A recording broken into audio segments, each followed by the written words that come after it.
सुभाष काशीनाथ महाजन एक public servant थे। जब उनके खिलाफ ही SC/ST एक्ट में मामला पंजीकृत हो गया तो अपनी पीड़ा को लेकर न्यायालय के पास जाते हैं और फिर केस उठता है सुभाष काशीनाथ महाजन वर्सेस स्टेट ऑफ महाराष्ट्र। इसमें 2018 में सुप्रीम कोर्ट ने एक निर्णय दिया। ये माना कि इस तरह से तमाम दुरुपयोग हो सकते हैं इस कानून के, इसीलिए उन्होंने प्रोसीजरल सेफगार्ड्स इंट्रोड्यूस करते हुए बताया कि जब तक प्राइमा फेसी एविडेंस नहीं सामने आते हैं, केस नहीं बनता है, तो अग्रिम जमानत का उन्होंने प्राविधान कर दिया। अरेस्ट सेफगार्ड भी इंट्रोड्यूस किए कि अगर कोई पब्लिक सर्वेंट है तो जो अपॉइंटिंग अथॉरिटी है जब तक उसका अप्रूवल नहीं लिया जाएगा अरेस्ट नहीं होगी। प्राइवेट पर्सन्स के लिए सीनियर पुलिस ऑफिसर की आपको अप्रूवल लेना होगा। और इस तरह से उन्होंने बिना जांच के गिरफ्तारी, इन सब चीज़ों का खंडन करते हुए प्रोसीजरल सेफगार्ड्स इंट्रोड्यूस किए। लेकिन मोदी जी को ये खराब लगा। उनको लगा कि उनकी सत्ता की कुर्सी हिल रही है। उन्होंने कहा ये तो भाई न्यायाधीश तो गलत निर्णय दे दिए।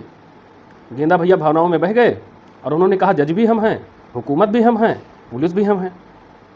तो उन्होंने कहा कि अब अध्यादेश लाकर इसको पलट दिया जाए और बड़ा सुंदर व्यवस्था उन्होंने फिर से बहाल कर दी कि पहले गिरफ्तारी होगी फिर जांच होगी और अग्रिम जमानत का कोई प्राविधान नहीं होगा। प्रथम दृष्टया केस बने ना बने कोई मतलब नहीं, लेकिन आपको अग्रिम जमानत नहीं मिलेगी। जरा सोचिए इन लोगों का माइंडसेट कैसा है। ये किसी वर्ग के तुष्टीकरण के लिए किस हद तक गिर सकते हैं। अगर इनको किसी वर्ग से लाभ होगा तो दूसरे वर्ग को कहाँ, उसके खिलाफ क्या कुछ करने को तैयार नहीं हो जाएंगे। और इसी कानून के चलते कितने निर्दोष जेलों में बंद हैं, उनकी पैरवी करने वाला कोई नहीं।